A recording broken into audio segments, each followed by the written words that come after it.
ਸ਼ਬਦ ਦੀ ਵਿਚਾਰ ਪੰਥ ਪ੍ਰਸਿੱਧ ਵਿਦਵਾਨ ਅਤੀ ਸਤਿਕਾਰ ਤੇ ਸਨਮਾਨਯੋਗ ਗਿਆਨੀ ਅੰਗਰੇਜ਼ ਸਿੰਘ ਜੀ ਹੈਡ ਗ੍ਰੰਥੀ ਗੁਰਦੁਆਰਾ ਸੀਸਗੰਜ ਸਾਹਿਬ ਜੋ ਬੜੇ ਸੁੰਦਰ ਵਿਖਿਆਨ ਦੇ ਕੇ ਸੰਗਤਾਂ ਨੂੰ ਕਥਾ ਸਰਵਣ ਕਰਾਉਂਦੇ ਨੇ। ਤਿੰਨਾਂ ਪਾਸੋਂ ਇਹ ਕਥਾ ਸਰਵਣ ਕਰੀਏ ਜੀ। ਵਾਹਿਗੁਰੂ ਜੀ ਕਾ ਖਾਲਸਾ, ਵਾਹਿਗੁਰੂ ਜੀ ਕੀ ਫਤਿਹ। ਵਾਹਿਗੁਰੂ ਸਾਹਿਬ ਜੀ। ਸਤਨਾਮ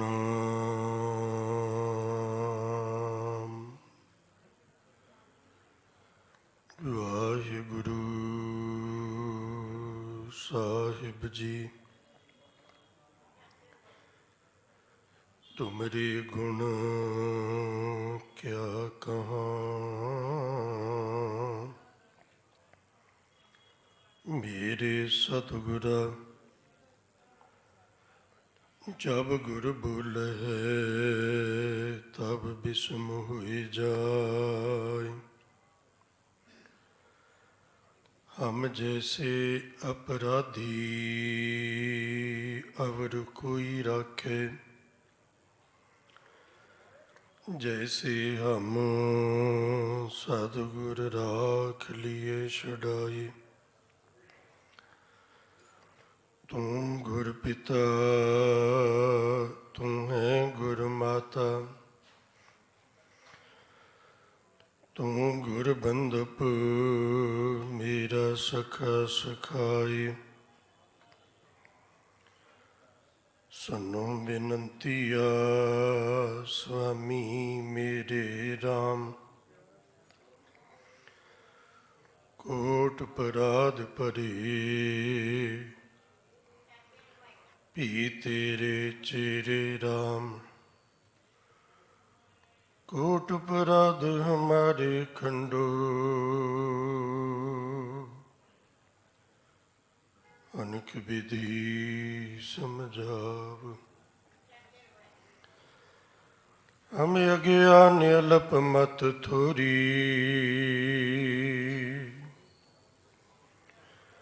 तुम आपन बिरद रखाव। तुम्हारी शरण तुम्हारी आशा, तुम ही सजन सुहेले।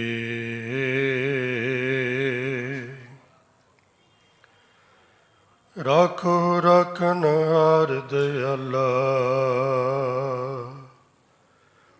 नानक घर के गोले। राखो राखन हार दयाला,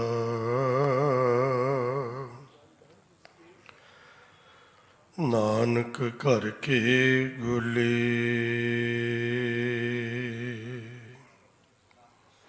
सन्मान सत्कारयोग गुरु सवारी गुरु प्यारी, गुरु का रूप स्वरूप खालसा साध संगत जीओ। बड़भागी हो, साहिब नसीब हो, उत्तम कर्मा वाले हो,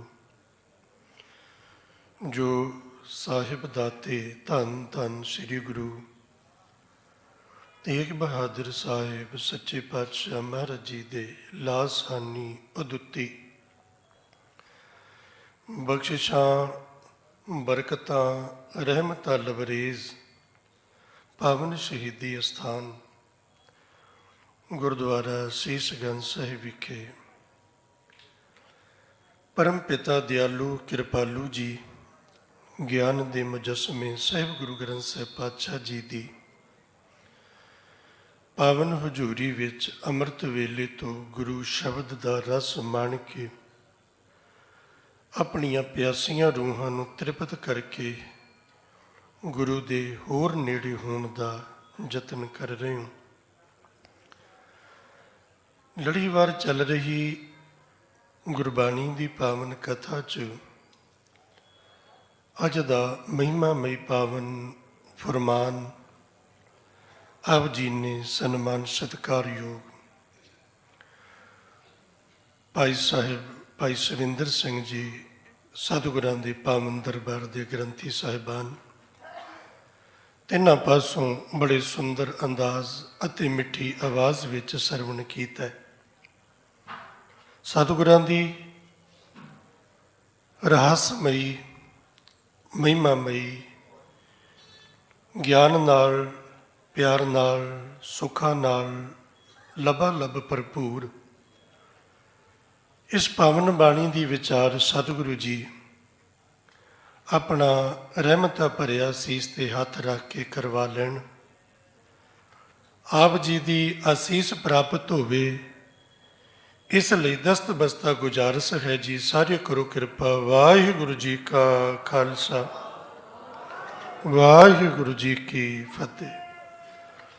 ਸਤਿਗੁਰਾਂ ਨੇ ਮਹਾਨ ਕਿਰਪਾ ਕੀਤੀ ਹੈ।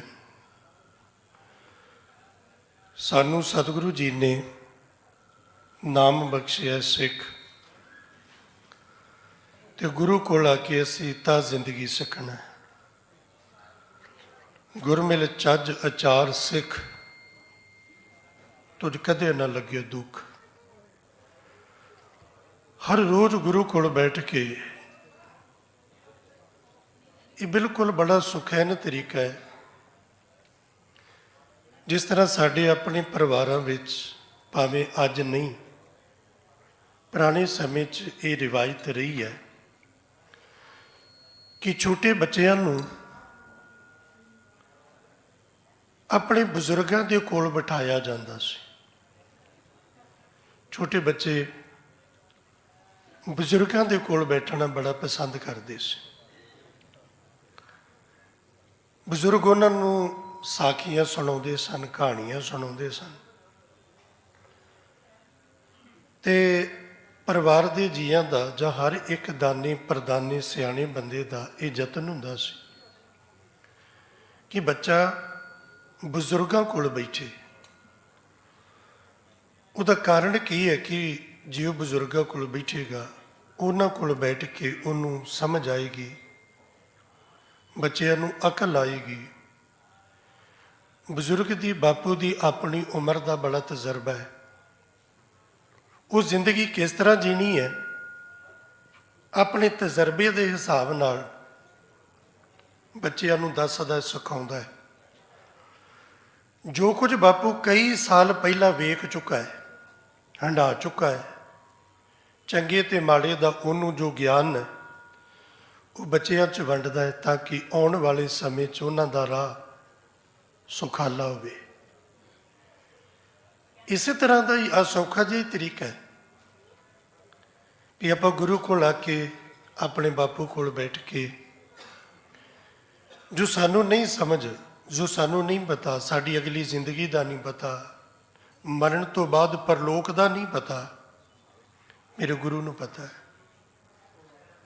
ਮੇਰੇ ਬਾਪੂ ਨੂੰ ਪਤਾ ਹੈ। ਤੇ ਬਾਪੂ ਕੋਲੋਂ ਅਸੀਂ ਇਹ ਗੁਣ ਸਿੱਖਣ ਵਾਸਤੇ ਕਿ ਮੇਰੀ ਜ਼ਿੰਦਗੀ ਕਿਵੇਂ ਸਹਿਜ ਵਿੱਚ ਹੋਵੇ, ਸੁਖਾਲੀ ਕਿਵੇਂ ਹੋਵੇ, ਖੇੜਾ ਕਿਵੇਂ ਆਵੇ ਜ਼ਿੰਦਗੀ 'ਚ, ਰਹੱਸ ਕਿਵੇਂ ਹੋਵੇ, ਇਹ ਗੁਣ ਗੁਰੂ ਕੋਲੋਂ ਸਿੱਖਣ ਲਈ ਆਪਾਂ ਜੁੜਦੇ ਹਾਂ। ਗੁਰੂ ਅਮਰਦਾਸ ਪਾਤਸ਼ਾਹ ਮਹਾਰਾਜ ਜੀ, ਜਿਨ੍ਹਾਂ ਦੀ ਜ਼ਿੰਦਗੀ 'ਚ ਸਭ ਤੋਂ ਵੱਡਾ ਤਜਰਬਾ 10 ਗੁਰੂ ਸਾਹਿਬਾਨਾਂ ਦੇ ਜੀਵਨ 'ਚੋਂ, ਗੁਰੂ ਨਾਨਕ ਪਾਤਸ਼ਾਹ ਜੀ ਤੇ ਆਪ ਅਵਤਾਰ ਸਮੇਂ ਤੋਂ ਗੁਰੂ ਨੇ। ਗੁਰੂ ਨਾਨਕ ਪਾਤਸ਼ਾਹ ਜੀ ਦਾ ਗੁਰਤਾ ਗੱਦੀ ਦਿਵਸ ਨਹੀਂ ਮਨਾਇਆ ਜਾਂਦਾ ਕਦੀ, ਅਵਤਾਰ ਤੋਂ ਗੁਰੂ ਨੇ।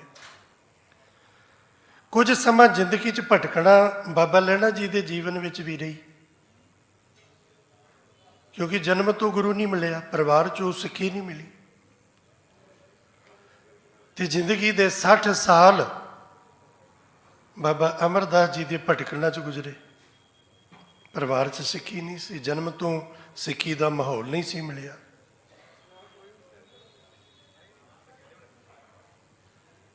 ਚੌਥੇ ਪਾਤਸ਼ਾਹ ਮਹਾਰਾਜ ਜੀ ਦਾ ਜੀਵਨ ਬਚਪਨ ਦਾ ਉਹ ਵੀ ਇਸੇ ਤਰ੍ਹਾਂ,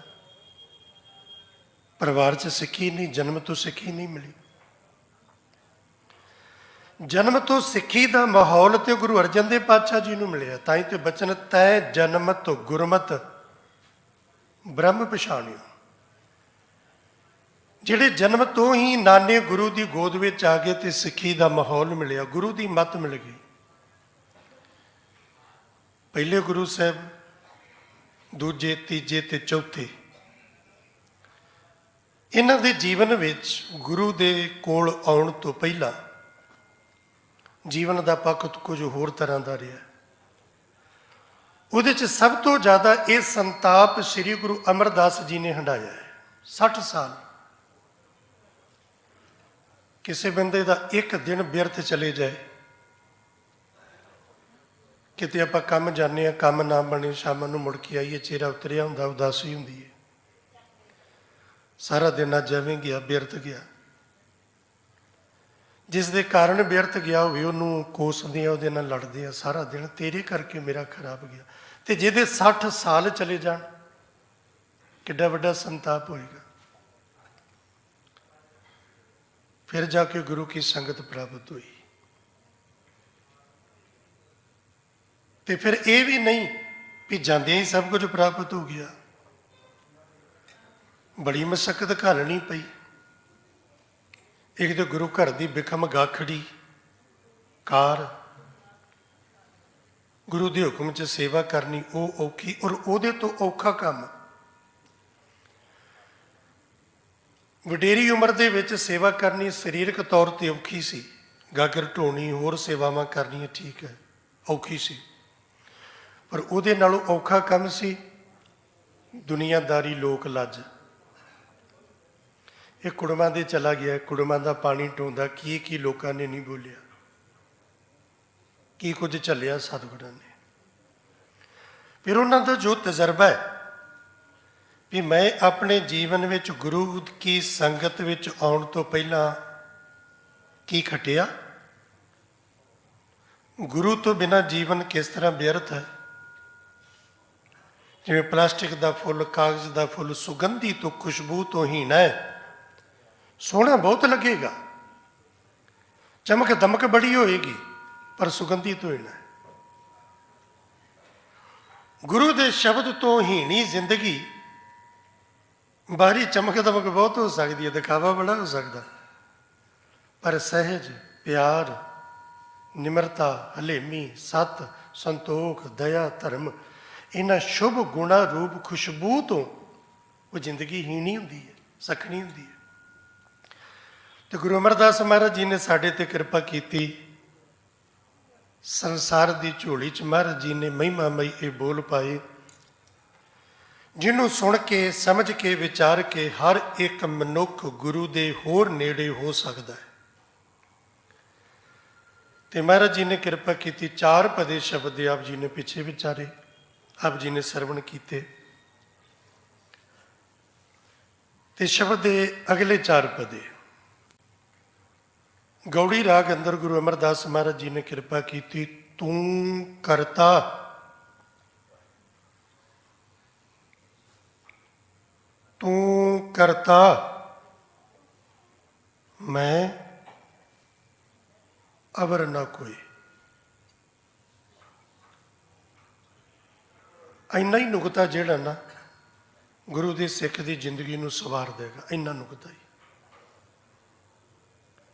ਪੜ੍ਹੀਏ ਨਾ ਹੀ ਭੇਦ, ਬੁੱਝੀਏ ਪਾਵਣਾ। ਗੁਰਮਤਿ ਦਾ ਸਿਧਾਂਤ ਇਹ ਨਹੀਂ ਵੀ ਬਹੁਤੇ ਰੱਟੇ ਪਿੱਟੇ ਲਾਈ ਜਾਓ ਤੇ ਬੜਾ ਕੁਝ ਮਿਲੇਗਾ।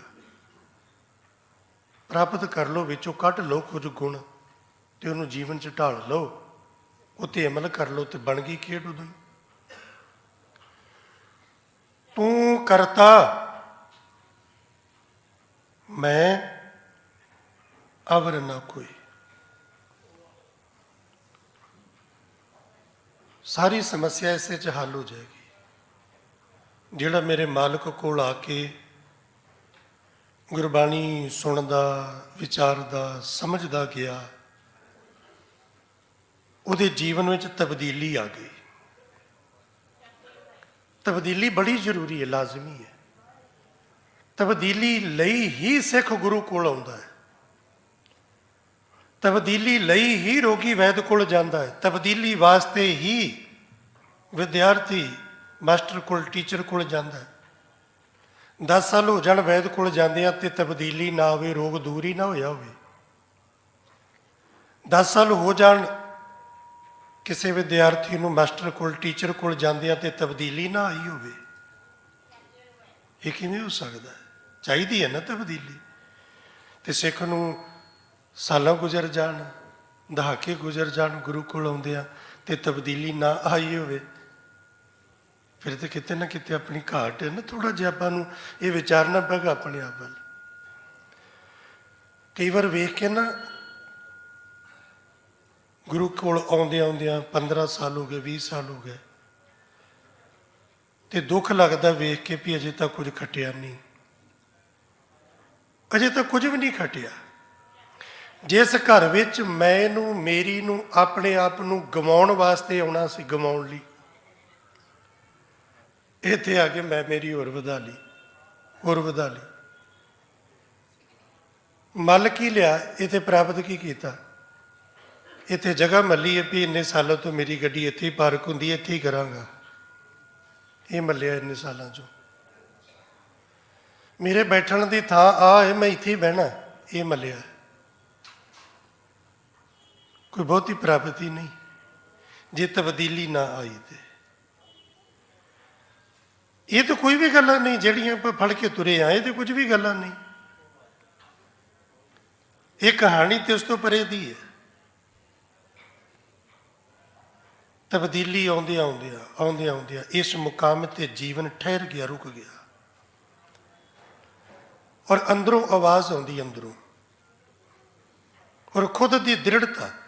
ਆਪ ਜੀ ਬਚਨ ਸੁਣ ਰਹੇ ਸੀ ਕੀਰਤਨ ਵਿੱਚ, ਸੀਸ ਦੀਆ ਪਰ ਸਿਰੜ ਨਾ ਦੀਆ। ਮਹਾਰਾਜ ਜੀ ਨੇ ਸਿਰੜ ਨਹੀਂ ਛੱਡਿਆ,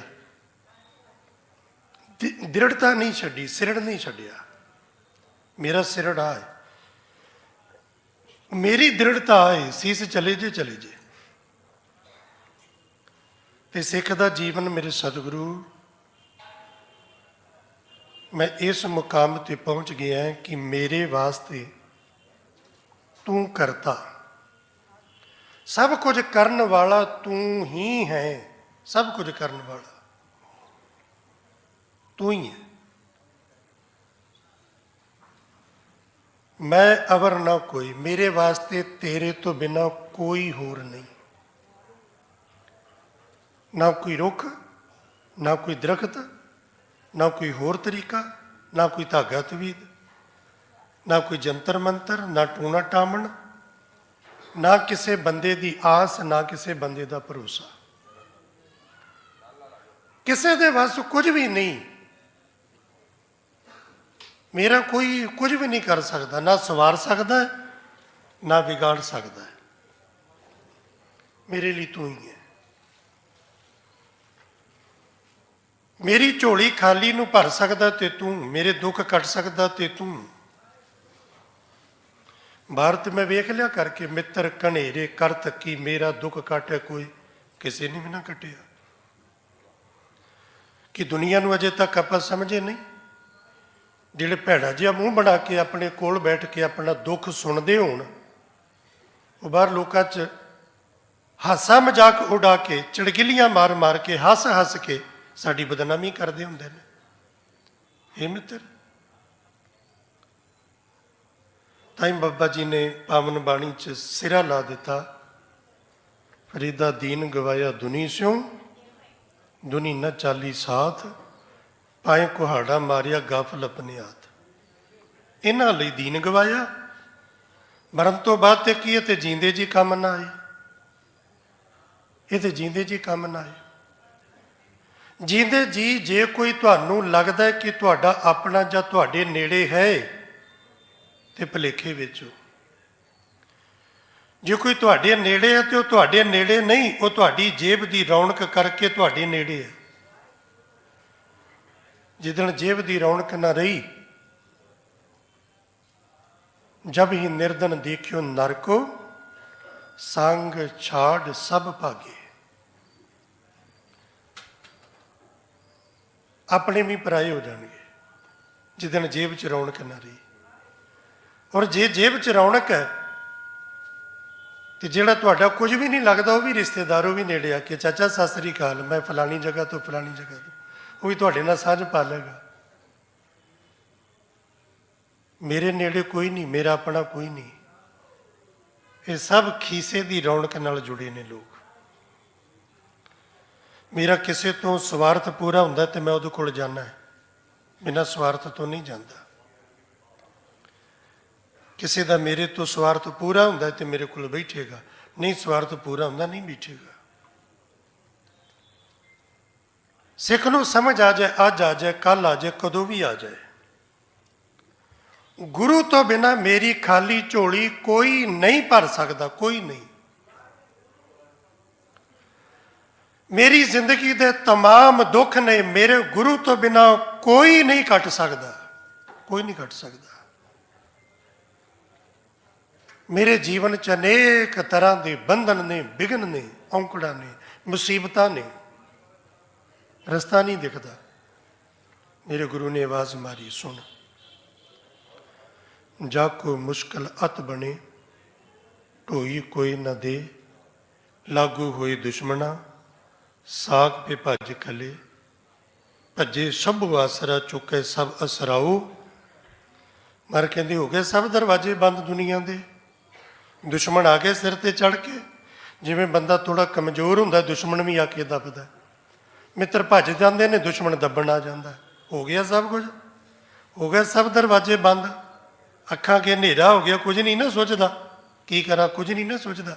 ਕਈ ਬੰਦਿਆਂ ਦੀ ਜ਼ਿੰਦਗੀ 'ਚ ਇਸ ਤਰ੍ਹਾਂ ਦਾ ਦਿਨ ਆਉਂਦਾ ਹੈ ਤੇ ਉਹ ਸੁਸਾਈਡ ਕਰ ਲੈਂਦੇ ਨੇ। ਤੁਸੀਂ ਬੜੇ ਸੂਝਵਾਨ ਸਿਆਣੇ ਹੋ, ਦੁਨੀਆਦਾਰੀ ਸਮਝਦੇ ਹੋ। ਜਦੋਂ ਆਹ ਵੇਖਦਾ ਨਾ ਬੰਦੇ ਨੂੰ ਸਭ ਦਰਵਾਜ਼ੇ ਬੰਦ, ਅੱਖਾਂ ਅੱਗੇ ਹਨੇਰਾ ਹੋ ਗਿਆ, ਕੋਈ ਤਰੀਕਾ ਹੀ ਨਹੀਂ ਲੱਭਦਾ ਕਿ ਕੀ ਕਰਾਂ, ਜੀਵਾਂ ਕਿਵੇਂ, ਕਿੱਧਰ ਜਾਵਾਂ, ਕੋਈ ਸੋਲੂਸ਼ਨ ਨਹੀਂ।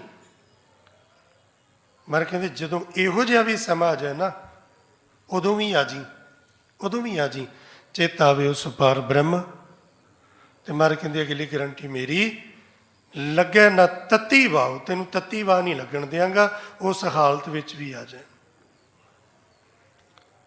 ਹਿਰਨੀ ਦੀ ਉਦਾਹਰਣ ਤੁਸੀਂ ਬਾਣੀ 'ਚੋਂ ਬੜੀ ਵਾਰ ਸੁਣਦੇ ਆ ਨਾ।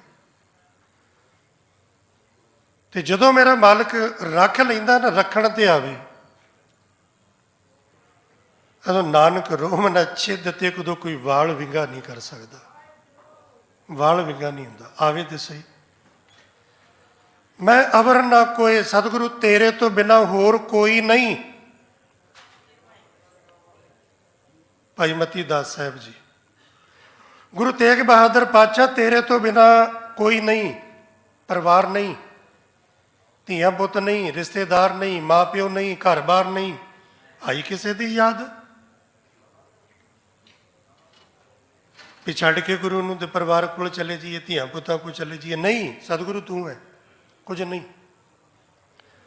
ਦੁਨੀਆ ਦੀਆਂ ਦੌਲਤਾਂ, ਰਾਜ ਭਾਗ, ਅਮੀਰੀ ਦੇ ਸੁੱਖ, ਜ਼ਗੀਰਾਂ ਦੇ ਲਾਲਚ, ਉਹ ਵੀ ਦਿੱਤੇ ਗਏ। ਕੀ ਕੀਤਾ? ਸਭ ਕੁਝ ਨੂੰ ਠੋਕਰ ਮਾਰੀ। ਗੁਰੂ ਤੇਗ ਬਹਾਦਰ ਮਹਾਰਾਜ ਜੀ, ਤੇਰੇ ਤੋਂ ਬਿਨਾਂ ਕੋਈ ਨਹੀਂ, ਤੂੰ ਹੀ ਚਾਹੀਦਾ, ਕੁਝ ਨਹੀਂ ਚਾਹੀਦਾ। ਹੋਰ ਘਰ ਬਾਰ ਨਹੀਂ, ਪਰਿਵਾਰ ਨਹੀਂ, ਕੁਝ ਨਹੀਂ। ਇੱਥੋਂ ਤੱਕ ਸਤਿਗੁਰੂ ਮੈਨੂੰ ਮੇਰੀ ਆਪਣੀ ਜ਼ਿੰਦਗੀ ਵੀ ਨਹੀਂ ਚਾਹੀਦੀ, ਮੈਨੂੰ ਤੇਰੀ ਖੁਸ਼ੀ ਚਾਹੀਦੀ ਹੈ, ਤੂੰ ਚਾਹੀਦਾ। ਆਰਾ ਚੱਲੇ, ਸਰੀਰ ਹੀ ਖਤਮ ਹੋ ਜਾਏਗਾ ਨਾ, ਹੋ ਜਾਏ ਕੋਈ ਗੱਲ ਨਹੀਂ, ਜ਼ਿੰਦਗੀ ਵੀ ਨਹੀਂ ਚਾਹੀਦੀ, ਤੂੰ ਚਾਹੀਦਾ। ਤੇਰੇ ਤੋਂ ਬੇਮੁਖ ਨਹੀਂ ਹੋਣਾ, ਤੇਰੀ ਖੁਸ਼ੀ ਚਾਹੀਦੀ ਹੈ। ਜੀਂਦੇ ਤੇਰੇ, ਮਰ ਲੱਗਿਆ ਵੀ ਤੇਰੇ, ਮਰੇ ਵੀ ਤੇਰੇ, ਤੇਰੇ। ਮੈਂ ਅਵਰ ਨਾ ਕੋਈ, ਤੇਰੇ ਤੋਂ ਬਿਨਾਂ ਮੇਰਾ ਹੋਰ ਕੋਈ ਨਹੀਂ। ਤੁਝ ਸੇਵੀ ਤੁਝ ਤੇ ਪਤ ਹੋਏ। ਇਸ ਗੱਲ ਨੇ ਸਾਡਾ ਬੜਾ ਨੁਕਸਾਨ ਕੀਤਾ ਦੁਨੀਆ 'ਚ। ਆਪਣੀ ਫੋਕੀ ਝੂਠੀ 4 ਦਿਨਾਂ ਦੀ ਦਿਖਾਵੇ ਦੀ ਇੱਜ਼ਤ ਖੱਟਣ ਵਾਸਤੇ ਤੋਤੀ, ਖੋਖਲੀ ਅੰਦਰੋਂ ਕੁਝ ਵੀ ਨਹੀਂ, ਢੋਲ ਵਰਗੀ, ਕਿ ਲੋਕਾਂ 'ਚ ਮੇਰੀ ਵਾਹ ਵਾਹ ਹੋਵੇ, ਮੇਰੀ ਇੱਜ਼ਤ ਹੋਵੇ। ਬਸ ਲੋਕਾਚਾਰੀ ਇੱਜ਼ਤ ਰੱਖਦੇ ਰੱਖਦੇ ਰੱਖਦੇ ਰੱਖਦੇ ਪਤਾ ਨਹੀਂ ਕੀ ਕੁਝ ਗਵਾ ਬੈਠੇ ਤੇ ਕਿੱਥੇ ਪਹੁੰਚ ਗਏ। ਲੋਕੀ ਕੀ ਕਹਿਣਗੇ? ਆ ਨਾ ਕੀਤਾ ਲੋਕੀ ਕੀ ਕਹਿਣਗੇ। ਕੈਸੀ ਕੈਸੀ ਮਨਮਤ ਅਸੀਂ ਲੋਕਾਂ ਨੂੰ ਦਿਖਾਉਣ ਪਿੱਛੇ ਕਰਦੇ। ਦਾੜੀ ਦੇ ਕੇਸ ਚਿੱਟੇ ਹੋ ਗਏ, ਲੋਕੀ ਕੀ ਕਹਿਣਗੇ, ਬੁੱਢਾ ਹੋ ਗਿਆ ਕਾਲੀ ਕਰ ਲਓ, ਲੋਕੀ ਕੀ ਕਹਿਣਗੇ। ਇੰਨਾ ਪੈਸਾ ਰੱਬ ਨੇ ਮਾਲਕ ਨੇ ਦਿੱਤਾ ਹੈ ਤੇ ਵਿਆਹ ਸ਼ਾਦੀਆਂ ਦੇ ਵਿੱਚ ਮਨਮੱਤਾਂ ਵਾਲੇ ਕੰਮ ਨਾ ਕੀਤੇ, ਮਨਮੱਤੀਆਂ ਦੇ, ਲੋਕੀ ਕੀ ਕਹਿਣਗੇ। ਦਾਜ ਲਿਆ ਨਾ, ਦਾਜ ਦਿੱਤਾ ਨਾ, ਲੋਕੀ ਕੀ ਕਹਿਣਗੇ। ਕਰੀ ਚਲੋ। ਹੁਣ ਜੇ ਤੂੰ ਗੁਰੂ ਵੱਲ ਵੇਖਣਾ ਤੇ ਫਿਰ ਜੀਵਨ ਹੋਰ ਤਰ੍ਹਾਂ ਦਾ ਹੋਏਗਾ। ਜੇ ਲੋਕਾਂ ਨੂੰ ਵੇਖਣਾ ਤੇ ਜ਼ਿੰਦਗੀ ਹੋਰ ਤਰ੍ਹਾਂ ਦੀ। ਤੇ ਹੁਣ ਤੱਕ ਲੋਕਾਂ ਨੂੰ ਵੀ ਵੇਖ ਰਿਹਾ ਤੇ ਵੇਖੀ ਚਲੋ। ਜੋ ਲੋਕਾਂ ਨੂੰ ਚੰਗਾ ਲੱਗਦਾ ਕਰੀ ਚਲੋ। ਜੇ ਹੁਣ ਤੱਕ ਉਹਦੇ ਚੋਂ ਕੋਈ ਤੱਥ ਨਿਕਲਿਆ ਹੈ, ਕੋਈ ਚੀਜ਼ ਨਿਕਲੀ ਹੈ, ਕੋਈ ਪੱਲੇ ਪਿਆ ਤੇ ਠੀਕ ਹੈ, ਫਿਰ ਵਿਖਾਈ ਚਲੋ। ਮੈਂ ਦੂਜੇ ਨੂੰ ਵਿਖਾ ਰਿਹਾ, ਮੈਨੂੰ ਵਿਖਾ ਰਿਹਾ। ਮੈਂ ਆਪਣੀ ਝੂਠੀ ਸ਼ੋਭਾ ਦਾ, ਝੂਠੀ ਸੋਹਬਤ ਦਾ, ਫੋਕੀ ਵਡਿਆਈ ਦਾ ਲੋਕਾਂ ਕੋਲ ਦਿਖਾਵਾ ਕਰਦਾ, ਦੂਸਰੇ ਕੋਲ, ਦੂਸਰਾ ਮੇਰੇ ਕੋਲ ਕਰੀ ਜਾਂਦਾ। ਆਪਾਂ ਸਾਰੇ ਇਸੇ 'ਚ ਹੀ ਲੱਗੇ ਹਨ। ਮੈਂ ਆਪਣੀ ਝੂਠੀ ਵਡਿਆਈ ਦੂਜੇ ਕੋਲ, ਦੂਜੇ ਮੇਰੀ, ਮੈਂ ਉਹਦੀ। ਝੂਠੀ, ਸੱਚੀ ਨਹੀਂ, ਝੂਠੀ। ਜਿਹੜੀ ਚੀਜ਼ ਸਦੀਵੀ ਨਾ ਹੋਵੇ, 4 ਦਿਨਾਂ ਦੀ ਹੋਵੇ, ਝੂਠੀ ਹੁੰਦੀ ਹੈ। ਮਾਇਆ ਕਰਕੇ ਮਿਲੀ, ਪਦਵੀਆਂ ਕਰਕੇ ਮਿਲੀ, ਕਿਸੇ ਬੰਦੇ ਦੇ ਬਲ ਕਰਕੇ ਮਿਲੀ, ਅਕਲ ਕਰਕੇ ਮਿਲੀ, ਇਹ ਸਾਰੀ ਇੱਜ਼ਤ, ਇਹ ਦਿਖਾਵਾ, ਇਹ ਸ਼ੋਭਾ, ਇਹ ਝੂਠੀ ਹੈ, ਥੋਤੀ ਹੈ। 4 ਦਿਨਾਂ ਬਾਅਦ ਪਾਜ ਉਗੜ ਜਾਏਗਾ। ਇਹ ਥੋਤੀ ਹੈ, ਕੱਖ ਨਹੀਂ ਇਹਦੇ ਵਿੱਚ। ਜੇ ਤੇ ਲੋਕਾਂ ਨੂੰ ਵੇਖ ਕੇ ਜੀਣਾ ਤੇ ਜੀਓ। ਫਿਰ ਲੋਕੀ ਤੇ ਤੁਹਾਨੂੰ ਕਿਸੇ ਪਾਸਿਓਂ ਵੀ ਨਹੀਂ ਬਖਸ਼ਣਗੇ, ਇਹ ਯਾਦ ਰੱਖਿਓ। ਲੋਕੀ ਤੇ ਸਿਆਣੇ ਆਂਦੇ ਨਾ, ਜੇ ਪਾਈਏ ਚਿੱਟੇ ਲੋਕੀ ਆਖਦੇ ਲਿਆਉਂਦਾ ਕਿੱਥੋਂ, ਜੇ ਪਾਈਏ ਮੈਲੇ ਦੂਰੋਂ ਦਿੰਦੇ ਤੇਰੇ ਘਰ ਜੀ। 4 ਦਿਨ ਚੰਗੇ ਕੱਪੜੇ ਪਾ ਲਓ ਤੇ ਲੋਕੀ ਆਂਦੇ ਵੀ ਇਹਦਾ ਕਿੱਥੋਂ ਜੁਗਾੜ ਲੱਗਾ। ਮਾੜੇ ਪਾ ਲਓ ਫਿਰ ਆਖਣਾ ਤੇ ਬਿਲਕੁਲ ਹੀ ਗਰਕ ਗਿਆ, ਪੱਲੇ ਕੱਖ ਨਹੀਂ ਇਹਦੇ ਤੇ। ਜੇ ਬਹੁਤਾ ਬੋਲੀਏ ਤੇ ਕਮਲਾ ਸ਼ਦਾਈ ਕਹਿੰਦੇ, ਬਹੁਤਾ ਬੋਲੋ ਆਖਣਗੇ ਕਮਲਾ ਬੋਲੀ ਜਾਂਦਾ। ਜੇ ਰਹੀਏ ਚੁੱਪ, ਲੋਕੀ ਆਖਦੇ ਬਿਮਾਰ ਜੀ। ਤੁਸੀਂ ਬੋਲੋ ਨਾ, ਚੁੱਪ ਹੀ ਰਹੋ ਤੇ ਲੋਕੀ ਆਖਣਗੇ ਬਿਮਾਰ ਕੀ ਹੋਇਆ ਤੈਨੂੰ, ਕੁੰਦਾ ਹੀ ਨਹੀਂ। ਜੇ ਬਹੁਤਾ ਖਾਈਏ, ਕਹਿੰਦੇ ਦਿਨਾਂ 'ਚ ਉੱਜੜ ਜਾਊ। ਆਂਢੀ ਗੁਆਂਢੀ ਵੇਖ ਲੈਣ ਨਾ, ਵਿਚਾਰ ਕੁ ਦਿਨ ਬੜਾ ਰੋਟੀ ਪਾਣੀ ਬਾਹਰੋਂ ਆ ਰਿਹਾ। ਅੱਜ ਕੱਲ੍ਹ ਨਾ ਫੋਨ ਕਰੋ ਤੇ ਬਾਹਰੋਂ ਹੀ ਆ ਜਾਂਦਾ। ਦਰਵਾਜ਼ੇ ਤੇ ਆ ਕੇ ਉਹ ਬੈਲ ਮਾਰਦਾ, ਲਓ ਜੀ ਯਾਰ ਖਾਣਾ ਲਓ ਆ। ਤੇ ਫਿਰ ਆਂਢੀ ਗੁਆਂਢੀ ਵੀ ਵੇਖਣ ਵਾਲੇ ਆਂਦੇ ਵੀ ਅੱਛਾ ਬਸ ਇਹ ਗਿਆ। ਜੇ ਰਹੀਏ ਭੁੱਖੇ, ਕਹਿੰਦੇ ਕੰਗਲਾ ਗਵਾਰ ਜੀ। ਜੇ ਨਾ ਕਰੋ ਤੇ ਫਿਰ ਆਖਣਗੇ ਇਹਦੇ ਤੇ ਪੱਲੇ ਕੁਛ ਨਹੀਂ। ਕਿਸ ਤਰ੍ਹਾਂ ਜਿੱਤ ਲਾਂਗੇ ਦੁਨੀਆ ਨੂੰ, ਇੱਥੇ ਉੱਥੇ ਵਾਹਿਗੁਰੂ ਹੀ ਪੱਤ ਰੱਖੇ ਸਾਈ ਰਾਮਾ। ਕਿਸੇ ਪਾਸੋਂ ਜਿੱਤਿਆ ਨਹੀਂ ਜਾਂਦਾ ਸੰਸਾਰ ਜੀ। ਜਿਹੜੀ ਦੁਨੀਆ ਨੇ ਗੁਰੂ ਨਾਨਕ ਪਾਤਸ਼ਾਹ ਜੀ ਨੂੰ ਕੋਰਾਈਆ ਆਖਿਆ ਹੋਵੇ, ਭੂਤਨਾ ਆਖਿਆ ਹੋਵੇ, ਬੇਤਾਲਾ ਤੇ ਬਾਵਰਾ ਆਖ ਕੇ ਇੱਟੇ ਮਾਰੇ ਹੋਣ, ਉਸ ਦੁਨੀਆ ਤੋਂ ਕੀ ਉਮੀਦ ਰੱਖੋਗੇ ਕਿ ਇਸ ਦੁਨੀਆ ਦੀ ਝੂਠੀ ਸ਼ੋਭਤ ਖੱਟ ਕੇ ਮੇਰੀ ਜ਼ਿੰਦਗੀ ਦਾ ਬੇੜਾ ਬੰਨੇ ਲੱਗ ਜਾਏਗਾ? ਨਹੀਂ।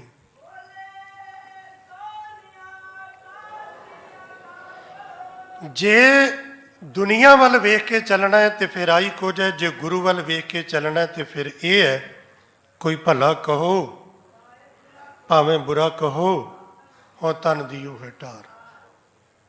ਕੋਈ ਆਖੋ, ਗੁਰੂ ਅਮਰਦਾਸ ਪਾਤਸ਼ਾਹ ਜੀ ਨੂੰ ਲੋਕਾਂ ਨੇ ਕਿਹਾ ਕੁੜਮਾਂ ਦਾ ਪਾਣੀ ਢੋਂਦਾ ਹੈ, ਕੀ ਕੁਝ ਨਹੀਂ ਬੋਲਿਆ। ਚਲੋ ਜਿਨ੍ਹਾਂ ਨੇ ਉਹ ਮਾੜੇ ਬੋਲ ਬੋਲੇ ਉਹਨਾਂ ਦਾ ਤੇ ਗੁਰੂ ਨਾਲ ਕੋਈ ਰਿਸ਼ਤਾ ਨਹੀਂ ਸੀ। ਸਾਡਾ ਤੇ ਉਹ ਮਾਲਕ ਹੈ ਨਾ, ਆਪਾਂ ਨਹੀਂ ਬੋਲ ਸਕਦੇ, ਪਰ ਲੋਕਾਂ ਨੇ ਬੋਲਿਆ ਨਾ। ਤੇ ਜੇ ਲੋਕਾਚਾਰੀ ਵੇਖਣੀ ਹੁੰਦੀ ਤੇ ਬਾਬਾ ਅਮਰਦਾਸ ਜੀ ਛੱਡ ਕੇ ਚਲੇ ਜਾਂਦੇ, ਧੰਨ ਗੁਰੂ ਅਮਰਦਾਸ ਮਹਾਰਾਜ ਦੇ ਮੁਕਾਮ ਤੱਕ ਨਾ ਪਹੁੰਚਦੇ। ਇਹ ਥੋਥੀ ਸ਼ੋਭਾ ਜੇ ਦੁਨੀਆ ਦੀ। ਦੁਨੀਆ ਦੀ ਸ਼ੋਭਾ ਤੋਂ ਬਚੋ। ਇਹ ਝੂਠੀ ਦਿਖਾਵੇ ਦੀ ਸ਼ੋਭਾ ਤੋਂ ਬਚੋ। ਇਹਦੇ ਨਾਲ ਕੋਈ ਫਰਕ ਨਹੀਂ ਪੈਂਦਾ। ਇਹ ਕੰਨਾਂ ਦਾ ਇੱਕ ਸਵਾਦ, ਚਸਕਾ ਜਿਹੜਾ ਨਾ, ਲੋਕ ਮੇਰੀ ਤਾਰੀਫ ਕਰਨ, ਨਿੰਦਿਆ ਤੇ ਉਸਤਤ ਬੰਦੇ ਨੂੰ ਦੋਨੋਂ ਚੰਗੀਆਂ ਲੱਗਦੀਆਂ ਨੇ। ਨਿੰਦਿਆ ਦੂਜੇ ਦੀ ਹੋਵੇ, ਉਸਤਤ ਮੇਰੀ ਹੋਵੇ, ਜਿੰਨੀ ਮਰਜ਼ੀ ਕਰੀ ਜਾਓ। ਮੇਰੇ ਸਾਹਮਣੇ ਮੇਰੀ ਨਿੰਦਿਆ ਨਾ ਕਰਨਾ ਤੇ ਦੂਸਰੇ ਦੀ ਉਸਤਤ ਨਾ ਕਰਨਾ, ਇਹ ਬਰਦਾਸ਼ਤ ਨਹੀਂ। ਦੂਸਰੇ ਦੀ ਨਿੰਦਿਆ ਤੇ ਮੇਰੀ ਉਸਤਤ ਜਿੰਨੀ ਮਰਜ਼ੀ ਕਰੀ ਜਾਓ, ਮੈਂ ਸਾਰਾ ਦਿਨ ਸੁਣੀ ਜਾਵਾਂਗਾ। ਪਰ ਕਹਿੰਦੇ ਕੱਖ ਨਹੀਂ ਇਹਦੇ ਚ, ਕੱਖ ਨਹੀਂ। ਦੁਨੀਆ ਕੀ ਸ਼ੋਭਾ 4 ਦਿਹਾੜੇ ਜਾਂਦੇ ਬਿਲਮ ਨਾ ਹੋਈ, 4 ਦਿਨਾਂ ਦੀ ਹੈ। ਤੁਝ ਸੇਵੀ ਤੁਝ ਤੇ ਪਤ ਹੋਏ। ਦੁਨੀਆ 'ਚ ਮੈਨੂੰ ਕੋਈ ਨਹੀਂ ਜਾਣਦਾ, ਕਿਤੇ ਮੇਰੀ ਸ਼ੋਭਾ ਨਹੀਂ, ਕਿਤੇ ਮੇਰਾ ਮਾਣ ਸਤਿਕਾਰ ਨਹੀਂ। ਮਿੱਤਰ ਨਾ ਇਠ ਤਨ ਰੂਪਹੀਣ ਕਿਛ ਸਾਕ ਨਾ ਸਿੰਨਾ, ਇਹ ਹਾਲਤ ਹੋਵੇ। ਜਾਤ ਨਾ ਪਤ ਨਾ ਆਦਰ ਉਦਿਆਨ ਪਰ ਮਿੰਨਾ, ਇਹ ਹੋਵੇ।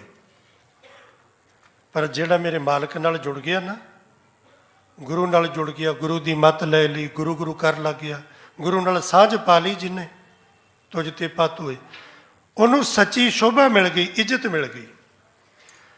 ਕਲਗੀਆਂ ਵਾਲੇ ਪਾਤਸ਼ਾਹ ਮਹਾਰਾਜ ਜੀ ਦੇ ਹਜ਼ੂਰ ਗੁਰੂ ਕੇ ਕੀਰਤਨੀਆਂ ਨੇ ਸ਼ਬਦ ਪੜਿਆ ਭਗਤ ਕਬੀਰ ਜੀ ਦਾ। ਗੰਗਾ ਕੀ ਲਹਿਰ ਮੇਰੀ ਟੂਟੀ ਜੰਜੀਰ, ਮਿਰਗਸ਼ਾਲਾ ਪਰ ਬੈਠੇ ਕਬੀਰ, ਮਨ ਨਾ ਡਿਗਿਆ ਤਨ ਕਾਹੇ ਕੋ ਡਰਾਈ, ਚਰਨ ਕਮਲ ਚ ਤੇਰਿਓ ਸਮਾਏ। ਬੜਾ ਝੂਮ ਝੂਮ ਕੇ ਗਾਇਆ, ਸੰਗਤਾਂ ਨੇ ਬੜਾ ਝੂਮ ਝੂਮ ਕੇ ਸੁਣਿਆ। ਮਹਾਰਾਜ ਜੀ ਕਹਿੰਦੇ ਸੰਗਤ ਤੇ ਸਵਾਲ ਕੀਤਾ ਵੀ ਕਬੀਰ ਸਾਹਿਬ ਨੂੰ ਜਿਸ ਰਾਜੇ ਨੇ ਇਹ ਦੁੱਖ ਦਿੱਤੇ, ਉਹ ਰਾਜੇ ਦਾ ਨਾਂ ਕੀ ਸੀ? ਕਿਹੜਾ ਰਾਜਾ ਸੀ ਉਹ? ਇਹਨੇ ਕਬੀਰ ਜੀ ਨੂੰ ਮਾਰਨ ਦਾ ਯਤਨ ਕੀਤਾ, ਹੱਥ ਪੈਰ ਬੰਨ੍ਹ ਕੇ ਹਾਥੀ ਅੱਗੇ ਸੁੱਟਿਆ, ਗੰਗਾ 'ਚ ਸੁੱਟਿਆ। ਉਹ ਰਾਜੇ ਦਾ ਨਾਂ ਕੀ ਸੀ? ਸਾਰੇ ਇੱਕ ਦੂਸਰੇ ਵੱਲ ਵੇਖਣ, ਨਹੀਂ ਪਤਾ।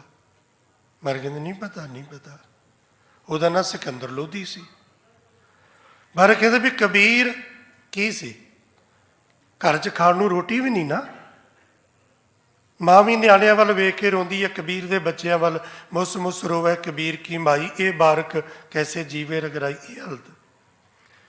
ਤੇ ਦੂਸਰੇ ਪਾਸੇ ਬਾਦਸ਼ਾਹ ਰਾਜਾ, ਤੇ ਦੇਖੋ ਅੱਜ ਉਸ ਬਾਦਸ਼ਾਹ ਦਾ, ਉਸ ਰਾਜੇ ਦਾ ਕਿਸੇ ਨੂੰ ਨਾਮ ਨਹੀਂ ਪਤਾ, ਤੇ ਕਬੀਰ ਸਾਹਿਬ ਜੀ ਨੂੰ ਸਾਰਾ ਸੰਸਾਰ ਨਮਸਕਾਰਾਂ ਕਰਦਾ ਹੈ। ਸੱਚੀ ਇੱਜ਼ਤ ਕਿਹਦੀ ਹੋਈ, ਕਬੀਰ ਦੀ ਕਿ ਰਾਜੇ ਦੀ? ਸੱਚੀ ਸ਼ੋਭਾ ਕਿਹਦੀ ਹੈ? ਪੰਡਤ ਸੂਰ ਛਤਰਪਤ ਰਾਜਾ, ਭਗਤ ਬਰਾਬਰ ਅਵਰ ਨਾ ਕੋਈ। ਦੁਨੀਆ ਤੋਂ ਮੰਗ ਕੇ ਘਰ ਦਾ ਗੁਜ਼ਾਰਾ ਚੱਲਦਾ ਸੀ, ਪਰ ਬਾਬਾ ਨਾਨਕ ਜੀ ਦੀ ਸੰਗਤ ਕੀਤੀ ਤੇ ਅੱਜ ਹੱਥ ਜੋੜ ਕੇ ਸੰਸਾਰ ਸਿੱਖ ਜਗਤ ਦੇ ਪਹਿਲੇ ਕੀਰਤਨੀਏ ਕਰਕੇ ਭਾਈ ਮਰਦਾਨਾ ਜੀ ਨੂੰ ਨਮਸਕਾਰਾਂ ਕਰਦਾ ਹੈ। ਕਿਹਦੀ ਹੋਈ ਸੱਚੀ ਸ਼ੋਭਾ? ਸੱਚੀ ਸ਼ੋਭਾ ਕਿਹਦੀ ਹੈ? ਤੁਝ ਤੇ ਪਤ ਹੋਏ। ਸੱਚੀ ਸ਼ੋਭਾ ਗੁਰੂ ਨਾਲ ਜੁੜ ਕੇ, ਗੁਰੂ ਗੁਰੂ ਕਰਕੇ, ਜਿਸ ਤਰ੍ਹਾਂ ਦਾ ਜੀਵਨ ਗੁਰੂ ਆਖਦਾ ਉਸ ਤਰ੍ਹਾਂ ਦਾ ਜੀਵਨ ਬਣਾ ਕੇ ਗੁਰੂ ਨੂੰ ਦਿਖਾ ਕੇ ਗੁਰੂ ਦੇਖੇ। ਬਸ ਇੱਥੇ ਥੋੜਾ ਜਿਹਾ ਫਰਕ ਜੇ। ਆਪਾਂ ਜ਼ੋਰ ਲਾਉਂਦੇ ਹਾਂ ਬਾਹਰੋਂ ਸਵਰਨ ਵਾਸਤੇ ਕਿ ਬਾਹਰੋਂ ਸੌਰ ਜਾਈਏ, ਬਾਹਰੋਂ ਸੋਹਣੀ ਲੱਗੀਏ, ਤਨ ਨੂੰ ਸਵਾਰਨ ਵਾਸਤੇ, ਕੱਪੜੇ ਸਵਾਰਨ ਵਾਸਤੇ, ਲੋਕਾਂ ਨੂੰ ਸੋਹਣੇ ਲੱਗੀਏ। ਗੁਰੂ ਤੇ ਵੇਖਦਾ ਹੀ ਨਹੀਂ। ਜੋ ਕੁਝ ਤੂੰ ਸਵਾਰਨ ਤੇ ਲੱਗੀਆਂ ਗੁਰੂ ਵੇਖਦਾ ਹੀ ਨਹੀਂ। ਜੋ ਗੁਰੂ ਵੇਖਦਾ ਹੈ ਉੱਥੇ ਤੇ ਮੈਲ ਹੀ ਮੈਲ ਭਰੀ ਪਈ। ਗੁਰੂ ਨਹੀਂ ਵੇਖਦਾ ਤੇਰੇ ਕੱਪੜੇ ਮਹਿੰਗੇ ਨੇ ਕਿ ਸਸਤੇ ਨੇ, ਮੈਲੇ ਨੇ ਕਿ ਸੋਹਣੇ ਨੇ। ਗੁਰੂ ਨਹੀਂ ਵੇਖਦਾ। ਗੁਰੂ ਨਹੀਂ ਵੇਖਦਾ ਤੇਰੇ ਕੱਪੜਿਆਂ ਨੂੰ ਮੈਲ ਲੱਗੀ ਹੈ ਕਿ ਨਹੀਂ, ਤੂੰ ਸੋਨਾ ਕਿੰਨਾ ਪਾਇਆ, ਗਹਿਣਾ ਕਿੰਨਾ ਪਾਇਆ, ਪਰਿਵਾਰ ਕਿੰਨਾ। ਗੁਰੂ ਨਹੀਂ ਵੇਖਦਾ। ਗੁਰੂ ਤੇ ਵੇਖਦਾ ਤੇਰੇ ਹਿਰਦੇ 'ਚ ਕੀ, ਤੇਰਾ ਮਨ 'ਚ ਕੀ ਹੈ, ਤੇਰੇ ਅੰਦਰ ਕੀ ਹੈ। ਤੇਰੇ ਮਨ ਨੂੰ ਮੈਲ ਹੈ ਕਿ ਨਿਰਮਲ। ਆਨੰਦ ਸਾਹਿਬ ਪੜ੍ਹਦੇ ਹਨ, ਸੌਖਾ ਜਿਹਾ ਕੰਮ, ਜੀਓ ਮੈਲੇ ਬਾਹਰੋਂ ਨਿਰਮਲ। ਬਾਹਰੋਂ ਨਿਰਮਲ ਜੀਓ ਤਾਂ ਮੈਲੇ। ਉਹਨਾਂ ਦੀ ਹਾਲਤ ਕੀ ਹੋਈ? ਤਿੰਨੀ ਜਨਮ ਜੂਏ ਹਾਰਿਆ। ਕੋਈ ਰਹਿ ਗਿਆ ਭੁਲੇਖਾ? ਬਾਹਰੋਂ ਤੇ ਬੜੇ ਨਿਰਮਲ ਰਹੇ, ਬੜੇ ਚਿੱਟੇ ਪਾਏ, ਬੜੇ ਚਿੱਟੇ ਪਾਏ। ਦਿਖਾਵੇ ਨਾ ਕੀ ਹੁੰਦਾ? ਇਹ ਭੇਖ ਕਰਨ ਨੂੰ ਤੇ 10 ਮਿੰਟ ਨਹੀਂ ਲੱਗਦੇ। ਮਰਿਆਦਾ ਦਾ ਬੱਚਾ ਨਾ, ਗੁਰੂ ਦਾ ਸਿੱਖ ਬਹਿਰੂਪੀਆ ਨਾ ਹੋਵੇ, ਅੰਦਰੋਂ ਬਾਹਰੋਂ ਇੱਕੋ ਜਿਹਾ ਹੋਵੇ। ਤਾਂ ਹੀ ਕਲਗੀਆਂ ਵਾਲੇ ਮਹਾਰਾਜ ਕਹਿੰਦੇ ਨਾ ਜ਼ਫਰਨਾਮੇ 'ਚ, ਹਮੂ ਮਰਦ ਆਇਦ ਸਵਦ ਸੁਖਨ ਵਰ, ਨਾ ਸ਼ਿਕਵੇ ਦਿਗਰ ਦਰ ਦਿਹਾਨੇ। ਦਿਗਰ ਬੰਦਾ ਉਹ ਹੈ ਜਿਹਦੀ ਜ਼ੁਬਾਨ ਤੇ ਜਿਹਦਾ ਢਿੱਡ ਇੱਕੋ ਜਿਹਾ ਹੈ, ਜੋ ਜ਼ੁਬਾਨ ਤੇ ਉਹ ਦਿਲ 'ਚ। ਦਿਲ 'ਚ ਤੇ ਜ਼ਬਾਨ 'ਚ ਫਰਕ ਨਾ ਹੋਵੇ। ਅੰਦਰੋਂ ਕੁਝ ਹੋਰ ਤੇ ਬਾਹਰੋਂ ਕੁਝ ਹੋਰ। ਲੋਕਾਂ ਨਾਲ ਚੱਲਦਾ, ਗੁਰੂ ਨਾਲ ਨਹੀਂ ਚੱਲਣਾ। ਗੁਰੂ ਅੰਦਰੋਂ ਵੇਖਦਾ। ਜੇ ਜੀਓ ਮੈਲੇ ਤੇ ਬਾਹਰੋਂ ਨਿਰਮਲ ਤੇ ਨਹੀਂ ਜਨਮ ਜੂਏ ਹਾਰਿਆ, ਜੀਵਨ ਬਿਰਥ ਗਿਆ। ਜੀਓ ਨਿਰਮਲ, ਬਾਹਰੋਂ ਨਿਰਮਲ। ਬਾਹਰੋਂ ਤਾਂ ਨਿਰਮਲ, ਜੀਓ ਨਿਰਮਲ। ਸਤਿਗੁਰ ਤੇ ਕਰਨੀ ਕਮਾਣੀ। ਉਹਨਾਂ ਨੇ ਗੁਰੂ ਦੀ ਕਮਾਈ ਕੀਤੀ, ਗੁਰੂ ਦੇ ਸ਼ਬਦ ਦੀ। ਕੂੜ ਕੀ ਸੋਏ ਪਹੁੰਚੇ ਨਹੀਂ, ਮਨਸਾ ਸੱਚ ਸਮਾਣੀ। ਉਹ ਪਤਾ ਕੌਣ ਨੇ? ਜਨਮ ਰਤਨ ਜਿਨੀ ਖਟਿਆ, ਭੱਲੇ ਸੇਵਨ ਜਾਰੇ। ਕਹੇ ਨਾਨਕ ਜਨ ਮਨ ਨਿਰਮਲ, ਸਦਾ ਰਹਿ ਗੁਰ ਨਾਲੇ। ਆਪਾਂ ਬਾਹਰੋਂ ਤਾਂ ਬੜਾ ਰੌਲਾ ਪਾਇਆ, ਪਿੱਛੇ ਬੜੇ ਸਪੀਕਰ ਪਾੜੇ, 300 ਸਾਲ ਗੁਰੂ ਦੇ ਨਾਲ, 300 ਸਾਲ ਗੁਰੂ ਦੇ ਨਾਲ। ਸੱਚੀ ਗੁਰੂ ਦੇ ਨਾਲ? ਮਰ ਕਹਿੰਦੇ ਨਹੀਂ ਨਹੀਂ, ਇਸ ਤਰ੍ਹਾਂ ਗੁਰੂ ਦੇ ਨਾਲ ਨਹੀਂ। ਕਹੇ ਨਾਨਕ ਜਨ ਮਨ ਨਿਰਮਲ, ਸਦਾ ਰਹੇ ਗੁਰ ਨਾਲੇ। ਜੇ ਮਨ ਮੈਲਾ ਨਾ, ਸਰੀਰ ਕਰਕੇ ਗੁਰੂ ਦੇ ਨੇੜੇ ਹੋ ਕੇ ਵੀ ਗੁਰੂ ਦੇ ਨੇੜੇ ਨਹੀਂ ਆ। ਜੇ ਮਨ ਨਿਰਮਲ ਹੈ, ਤੁਸੀਂ ਦੁਕਾਨ ਤੇ ਬੈਠੇ ਵੀ ਗੁਰੂ ਦੇ ਨੇੜੇ ਹੋ, ਸਫ਼ਰ ਕਰਦੇ ਵੀ ਗੁਰੂ ਦੇ ਨੇੜੇ ਹੋ, ਦੁਕਾਨ ਕਰਦੇ ਵੀ, ਨੌਕਰੀ ਕਰਦੇ ਵੀ, ਹਲ ਚਲਾਉਂਦੇ, ਟਰੈਕਟਰ ਚਲਾਉਂਦੇ, ਗੁਰੂ ਦੇ ਨੇੜੇ ਹੋ। ਕਿਉਂ? ਮਨ ਨਿਰਮਲ। ਜਿਹਦਾ ਮਨ ਨਿਰਮਲ ਹੈ, ਸਦਾ ਰਹੇ ਗੁਰ ਨਾਲੇ। ਇੱਥੇ ਤੇ ਹੁਣ ਆਪਾਂ ਸਰੀਰ ਕਰਕੇ ਆਏ, ਅੱਧਾ ਘੰਟਾ, ਘੰਟਾ, 2 ਘੰਟੇ ਬੈਠਾਂਗੇ, ਚਲੇ ਜਾਵਾਂਗੇ ਨਾ। 24 ਘੰਟੇ ਤੇ ਨਹੀਂ ਨਾ ਨੇੜੇ ਰਵਾਂਗੇ। ਤੇ ਜਿਹਦਾ ਮਨ ਨਿਰਮਲ ਹੈ, ਮਾਰੇ ਕਹਿੰਦੇ ਸਦਾ ਰਹੇ ਗੁਰ ਨਾਲੇ। ਉਹ ਗੁਰੂ ਤੋਂ ਦੂਰ ਕਿਤੇ ਹੁੰਦੇ ਹੀ ਨਹੀਂ, ਕਦੀ ਨਹੀਂ ਹੁੰਦੇ। ਨਾ ਗੁਰੂ ਤੋਂ ਦੂਰ ਹੁੰਦੇ ਨੇ, ਨਾ ਉਹਨਾਂ ਨੂੰ ਗੁਰੂ ਤੋਂ ਕੋਈ ਦੂਰ ਕਰ ਸਕਦਾ। ਤੇ ਉਹੀ ਤੇ ਯਕੀਨ ਨਾਲ ਪੜ੍ਹਦੇ ਨੇ ਨਾ, ਗੁਰ ਮੇਰੇ ਸੰਗ ਸਦਾ ਹੈ ਨਾਲੇ। ਇਹਨੂੰ ਦੇਖੋ, ਵੈਸੇ ਬੋਲ ਦੇਣਾ, ਪੜ੍ਹ ਲੈਣਾ, ਗੱਲ ਹੋਰ। ਪਰ ਜਿਹਦਾ ਜੀਵਨ ਇਹੋ ਜਿਹਾ ਹੋਵੇ, ਅੰਦਰੋਂ ਵਿਸ਼ਵਾਸ ਨਾਲ ਬੋਲੇ, ਜਿਹਦਾ ਮਨ ਨਿਰਮਲ ਹੈ, ਉਹ ਯਕੀਨ ਨਾਲ ਪੜ੍ਹਦਾ, ਗੁਰ ਮੇਰੇ ਸੰਗ ਸਦਾ ਹੈ ਨਾਲੇ। ਉਹ ਬਿਲਕੁਲ ਨਹੀਂ ਡਰਦਾ, ਕਿਸੇ ਦੁੱਖ, ਕਿਸੇ ਔਕੜ, ਕਿਸੇ ਬਿਪਤਾ ਦੀ ਪਰਵਾਹ ਨਹੀਂ ਕਰਦਾ। ਕਿਉਂ ਨਹੀਂ ਕਰਦਾ? ਸੋ ਸਤਿਗੁਰ ਪਿਆਰਾ ਮੇਰੇ ਨਾਲ ਹੈ, ਜਿੱਥੇ ਕਿੱਥੇ ਮੈਨੂੰ ਲੈ ਛਡਾਈ। ਮੇਰੀ ਮਾਂ, ਮੇਰਾ ਪਿਓ, ਮੇਰਾ ਭੈਣ ਭਰਾ, ਰਿਸ਼ਤੇਦਾਰ ਮੈਨੂੰ ਜਿੱਥੇ ਕਿੱਥੇ ਨਹੀਂ ਛਡਾ ਸਕਦੇ। ਮੇਰਾ ਗੁਰੂ ਮੇਰੇ ਨਾਲ ਹੈ, ਮੈਨੂੰ ਜਿੱਥੇ ਕਿੱਥੇ ਛਡਾ ਲਏਗਾ, ਜਿੱਥੇ ਕਿੱਥੇ ਛਡਾ ਲਏਗਾ। ਇਹ ਦੁਨੀਆ ਦੀਆਂ ਬਿਪਤਾ ਚੋਂ ਹੀ ਨਹੀਂ, ਜਿੱਦਣ ਸਰੀਰ ਤਿਆਗ ਕੇ ਅੱਗੇ ਗਿਆ, ਹਰ ਦਰਗਹਿ ਕਾ ਬਸੀਠ ਬਣ ਕੇ ਮੇਰਾ ਗੁਰੂ ਮੈਨੂੰ ਉੱਥੇ ਵੀ ਛਡਾ ਲਏਗਾ। ਤੇ ਮੈਂ ਇਹਦੇ ਲਈ ਕੀ ਕਰਨਾ ਹੈ? ਮਨ ਨਿਰਮਲ, ਅੰਦਰ ਨੂੰ ਸਵਾਰਨਾ। ਆਪਾਂ ਲੱਗਿਆ ਬਾਹਰੋਂ ਸਵਾਰਨ ਨੂੰ, ਕੱਪੜੇ ਸੋਹਣੇ ਹੋਣ, ਦਿਖਾਵਾ ਚੰਗਾ ਹੋਵੇ, ਠਾਠਾ ਬਾਗਾ ਚੰਗਾ ਹੋਵੇ, ਲੋਕ ਮੇਰੇ ਕੱਪੜੇ ਵੇਖਣ, ਲੋਕ ਮੇਰੀ ਪਰਸਨੈਲਿਟੀ ਵੇਖਣ, ਲੋਕ ਮੇਰਾ ਸਟੈਂਡਰਡ ਵੇਖਣ, ਮੇਰੀ ਗੱਡੀ, ਕਾਰ। ਕੱਖ ਨਹੀਂ ਹੈ, ਕੱਖ ਵੀ ਨਹੀਂ।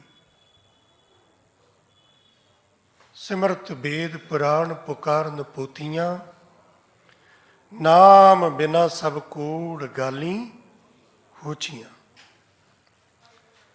ਕਿਰਪਾ ਕਰਹਿ ਗਾਵਾਂ ਪ੍ਰਭ ਸੋਏ। ਇਹਦੇ 2 ਪੱਖ ਨੇ। ਇੱਕ ਜਦੋਂ ਕਿਰਪਾ ਕਰਦਾ ਹੈ, ਫਿਰ ਮੈਂ ਉਹਦੇ ਗੁਣ ਗਾਉਣਾ। ਤੇ ਜੇ ਮੈਂ ਗੁਣ ਗਾ ਰਿਹਾ ਨਾ, ਤੇ ਮੈਨੂੰ ਮਾਣ ਨਹੀਂ ਕਿ ਮੈਂ ਗਾ ਰਿਹਾ, ਨਹੀਂ ਨਹੀਂ, ਤਾਂ ਗਾ ਰਿਹਾ ਜੇ ਉਹਨੇ ਕਿਰਪਾ ਕੀਤੀ। ਤੇ ਜਿੱਦਣ ਉਹਨੇ ਨਾਨਾ ਕਿਰਪਾ ਕੀਤੀ, ਉਹਨੇ ਮੈਨੂੰ ਖੁਆਰ ਕਰਨਾ ਹੋਇਆ।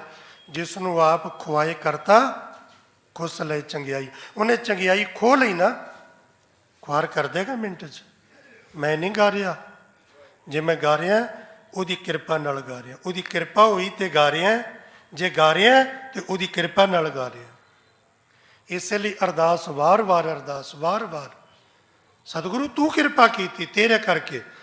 ਜਿਸ ਨੂੰ ਤੂੰ ਜਾਣ ਆਹੇ, ਸੋਈ ਜਨ ਜਾਣ। ਹਰ ਗੁਣ ਸਦ ਹੀ ਆਖ ਵਖਾਣ। ਲੱਖਾਂ ਹਜ਼ਾਰਾਂ ਲੋਕ ਨੇ ਅਜੇ ਤੱਕ ਸੁੱਤੇ ਨਹੀਂ ਉੱਠੇ। ਜੇ ਮੈਂ ਅੰਮ੍ਰਿਤ ਵੇਲੇ ਉੱਠ ਕੇ ਆ ਗਿਆ, ਮੇਰੀ ਤਾਕਤ ਨਹੀਂ, ਸਤਿਗੁਰੂ ਧੰਨ ਗੁਰੂ ਤੇਗ ਬਹਾਦਰ ਮਹਾਰਾਜ, ਤੁਸੀਂ ਕਿਰਪਾ ਕੀਤੀ ਹੈ। ਤੁਸੀਂ ਕਿਰਪਾ ਕੀਤੀ ਹੈ, ਤੁਸੀਂ ਕਿਰਪਾ ਕੀਤੀ ਹੈ। ਆਪ ਜਗਾ ਕੇ ਇਹ ਦਾਤ ਝੋਲੀ 'ਚ ਪਾਈ। ਨਾਮ ਰਤਨ ਸਭ ਜਗ ਮਹਿ ਲੋਏ। ਪਰਮਾਤਮਾ ਦਾ ਨਾਮ ਐਸਾ ਰਤਨ ਕੀਮਤੀ, ਗਿਆਨ ਦਾ ਮੁਜੱਸਮਾ ਤੇ ਚਾਨਣ ਹੈ, ਜਿਹੜਾ ਕੇਵਲ ਮੇਰੇ ਹਿਰਦੇ 'ਚ ਹੀ ਨਹੀਂ, ਸਾਰੇ ਸੰਸਾਰ ਵਿੱਚ ਗਿਆਨ ਦਾ ਚਾਨਣ ਲੋਏ ਲੋ, ਪੰਜਾਬੀ ਚ ਆਪਾਂ ਕਹਿੰਦੇ ਲੋ ਲੱਗੀ। ਲੋ ਮਾਨੇ ਪ੍ਰਕਾਸ਼, ਚਾਨਣਾ। ਗੁਰੂ ਦਾ ਸ਼ਬਦ ਸਾਰੇ ਸੰਸਾਰ ਨੂੰ ਪ੍ਰਕਾਸ਼ਮਾਨ ਕਰਨ ਦੀ ਸਮਰੱਥਾ ਰੱਖਦਾ। ਗੁਰਮੁਖ ਬਾਣੀ ਮਿੱਠੀ ਲਾਗੀ। ਮੈਂ ਬੜੀ ਵਾਰ ਹੱਥ ਜੋੜ ਕੇ ਬੇਨਤੀ ਕਰਦਾ ਹੁੰਦਾ,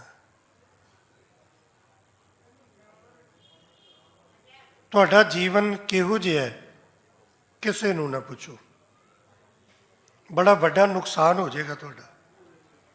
ਕਿਸੇ ਨੂੰ ਪੁੱਛੋਗੇ ਨਾ, ਨੁਕਸਾਨ ਹੋ ਜਾਏਗਾ। ਕਿਉਂਕਿ ਜੇ ਤੁਸੀਂ ਆਪਣਾ ਧਰਮ ਦੇ ਪੱਖ ਤੋਂ ਜੀਵਨ ਪੁੱਛਣਾ ਹੈ ਕਿ ਅਸੀਂ ਮਨਮੁਖਾਂ ਜਾਂ ਗੁਰਮੁਖਾਂ, ਚੰਗੇ ਆ ਮੰਦੇ ਆ, ਕੌਣ ਆ, ਤੇ ਬੜੀ ਸਿੱਧੀ ਜਿਹੀ ਗੱਲ ਹੈ ਕਿ ਤੁਸੀਂ ਧਰਮੀ ਲੋਕਾਂ ਤੋਂ ਪੁੱਛੋਗੇ। ਮੈਂ ਆਪਣੀ ਗੱਲ ਕਰਾਂ ਤੇ ਸਾਡੀ ਐਵੇਂ ਦੀ ਪੱਗ ਵੇਖ ਕੇ, ਸਾਡੇ ਲੰਬੇ ਲੰਬੇ ਚੋਲੇ ਵੇਖ ਕੇ, ਸਾਡੇ ਕੱਪੜਿਆਂ ਦਾ ਚਿੱਟਾ ਰੰਗ ਵੇਖ ਕੇ ਅਸੀਂ ਗੁਰੂ ਦੇ ਕੋਲ ਬਹਿੰਦੇ ਹਾਂ, ਸੋਨੇ ਦੀ ਪਾਲਕੀ ਲਾਗੇ ਬਹਿੰਦੇ ਹਾਂ, ਸੋਨੇ ਦੇ ਮਹਾਰਾਜ ਜੀ ਨੂੰ ਚੌਰ ਸਾਹਿਬ ਕਰਦੇ ਹਾਂ, ਪਾਤਸ਼ਾਹ ਜੀ ਦੀ ਤਾਬਿਆ ਬਹਿੰਦੇ ਹਾਂ। ਸੁਭਾਵਕ ਹੈ ਤੁਸੀਂ ਸਾਡੇ ਕੋਲੋਂ ਪੁੱਛੋਗੇ। ਤੁਸੀਂ ਦੱਸੋ ਅਸੀਂ ਗੁਰਮੁਖਾਂ ਕਿ ਮਨਮੁਖਾਂ? ਇੱਥੇ ਆ ਕੇ ਤੁਹਾਡਾ ਨੁਕਸਾਨ ਹੋ ਜਾਏਗਾ। ਜੇ ਤੁਸੀਂ ਇਹ ਗਲਤੀ ਕਰ ਲਈ ਨਾ ਤੇ ਨੁਕਸਾਨ ਹੋ ਜਾਏਗਾ। ਮੈਂ ਇਸ ਲਈ ਬੇਨਤੀ ਕਰ ਰਿਹਾ ਵੀ ਕਿਸੇ ਦਾ ਨੁਕਸਾਨ ਨਾ ਹੋਵੇ। ਮੇਰਾ ਗੁਰੂ ਨਹੀਂ ਚਾਹੁੰਦਾ ਕਿਸੇ ਦਾ ਨੁਕਸਾਨ। ਸਤਿਗੁਰ ਸਭਨਾਂ ਦਾ ਭਲਾ ਮਨਾਏਂਦਾ, ਤੇ ਤੁਹਾਡਾ ਭਲਾ ਇਹਦੇ 'ਚ ਹੈ ਵੀ ਕਿਸੇ ਨੂੰ ਪੁੱਛਿਓ ਨਾ। ਕਿਉਂਕਿ ਜੇ ਤੁਸੀਂ ਪੁੱਛਿਆ ਨਾ ਤੇ ਮੈਂ ਤੁਹਾਨੂੰ ਮਨਮੁਖ ਜਾਂ ਗੁਰਮੁਖ ਪਤਾ ਕਿਸ ਹਿਸਾਬ ਨਾਲ ਦੱਸਣਾ ਕਿ ਤੁਸੀਂ ਮੈਨੂੰ ਪੈਸੇ ਕਿੰਨੇ ਦਿੰਦੇ ਹੋ, ਤੁਸੀਂ ਮੈਨੂੰ ਲਿਫਾਫਾ ਕੀ ਦਿੰਦੇ ਹੋ। ਤੁਸੀਂ ਜਿਹੋ ਜਿਹਾ ਲਿਫਾਫਾ ਜਿੰਨਾ ਭਾਰਾ ਦਿਓਗੇ ਮੈਂ ਤੁਹਾਨੂੰ ਓਨਾ ਹੀ ਗੁਰਮੁਖ ਬਣਾ ਦੇਣਾ ਹੈ। ਤੇ ਮੇਰਾ ਇਹਦੇ 'ਚ ਕੁਝ ਵੀ ਨਹੀਂ ਜਾਣਾ, ਮੇਰਾ ਤੇ ਫਾਇਦਾ ਹੋ ਗਿਆ। ਮੈਂ ਤੇ ਤੁਹਾਡੇ ਕੋਲ ਪੈਸੇ ਲੈ ਲਏ, ਪਰ ਤੁਸੀਂ ਇਸ ਭੁਲੇਖੇ 'ਚ ਜ਼ਿੰਦਗੀ ਬਰਬਾਦ ਕਰ ਬੈਠੋਗੇ ਕਿ ਭਾਈ ਨੂੰ ਪੈਸੇ ਦਿੱਤੇ, ਭਾਈ ਨੇ ਤੇ ਅਰਦਾਸ ਵੀ ਕੀਤੀ ਕਿ ਤੁਹਾਡੇ ਦਰ ਘਰ ਦਾ ਗੁਰਮੁਖ ਪਰਿਵਾਰ, ਗੁਰੂ ਨਾਲ ਜੁੜਿਆ ਪਰਿਵਾਰ, ਅਨੰਨ ਸਿੱਖ, ਪਤਾ ਨਹੀਂ ਕੀ ਕੁਝ। ਪਰ ਉਸ ਭੁਲੇਖੇ ਨੇ, ਇਸ ਮਿੱਠੀ ਜ਼ਹਿਰ ਨੇ ਤੁਹਾਡਾ ਜੀਵਨ ਖਰਾਬ ਕਰ ਦੇਣਾ। ਇਹ ਭੁਲੇਖਾ ਲੈ ਕੇ ਤੁਸੀਂ ਚਲੇ ਜਾਓਗੇ ਤੇ ਤੁਸੀਂ ਖੱਟਣਾ ਕੁਝ ਵੀ ਨਹੀਂ, ਕਿਉਂਕਿ ਭਾਈ ਨੇ ਜੋ ਕਿਹਾ ਕਿਸੇ ਨੂੰ ਨਹੀਂ ਪੁੱਛਣਾ, ਕਿਸੇ ਨੂੰ ਨਹੀਂ ਪੁੱਛਣਾ। ਤੁਸੀਂ ਮਨਮੁਖ ਹੋ, ਗੁਰਮੁਖ ਹੋ, ਖੁਦ ਨਿਰਣਾ ਕਰੋ। ਮੇਰੇ ਵਿਦਿਆ ਦਾਤੇ ਉਸਤਾਦ ਅੱਜ ਉਹ ਸਰੀਰ ਕਰਕੇ ਦੁਨੀਆ 'ਚ ਨਹੀਂ, ਉਹਨਾਂ ਦੇ ਚਰਨਾਂ ਤੇ ਨਮਸਕਾਰ, ਜਿਨ੍ਹਾਂ ਨੇ 4 ਅੱਖਰ ਦੇ ਕੇ ਰੋਟੀ ਜੋਗੇ ਕੀਤਾ। ਉਹਨਾਂ ਨੇ ਇੱਕ ਬਚਨ ਕਿਹਾ ਸੀ ਮੈਨੂੰ। ਉਹਨੇ ਕਿਹਾ, ਅੰਗਰੇਜ਼ ਇਸ ਗੱਲ ਦੇ ਨਾਲ ਇਹ ਕਥਾ ਤੇਰਾ ਕਿੱਤਾ ਹੈ, ਇਹ ਤੇਰਾ ਧੰਦਾ ਵੀ ਹੈ ਤੇ ਧਰਮ ਵੀ ਹੈ। ਧਰਮ ਦੇ ਪੱਖ ਤੋਂ ਵੀ ਇਹਦੇ ਨਾਲ ਇਮਾਨਦਾਰੀ ਰੱਖੀ ਤੇ ਧੰਦੇ ਦੇ ਪੱਖ ਤੋਂ ਵੀ ਇਮਾਨਦਾਰੀ ਰੱਖੀ, ਤੇ ਆਪਣੀ ਗੱਲ ਦਾ ਨਿਰਣਾ ਆਪ ਕਰੀ। 4 ਲੋਕਾਂ ਨੇ ਕਿਹਾ ਕਥਾ ਬਹੁਤ ਵਧੀਆ ਕਰਦਾ, ਝੂਠ ਹੋਏਗਾ। ਤੇਰਾ ਮੂੰਹ ਵੇਖ ਕੇ ਕਿਸੇ ਨੇ ਸਾਹਮਣੇ ਕਹਿਤਾ ਹੋਏਗਾ। 4 ਲੋਕਾਂ ਨੇ ਕਿਹਾ ਨਹੀਂ ਨਹੀਂ ਤੂੰ ਕਥਾ ਵਧੀਆ ਨਹੀਂ ਕਰਦਾ, ਕਿਸੇ ਨੇ ਈਰਖਾ ਕਰਕੇ ਕਹਿਤਾ ਹੋਏਗਾ। ਤੂੰ ਨਿਰਣਾ ਖੁਦ ਆਪਣਾ ਆਪ ਕਰਨਾ। ਜੇ ਤੂੰ ਆਪਣਾ ਨਿਰਣਾ ਆਪ ਨਾ ਕਰ ਸਕਿਆ ਤੂੰ ਜ਼ਿੰਦਗੀ 'ਚ ਫੇਲ ਹੋਏਗਾ।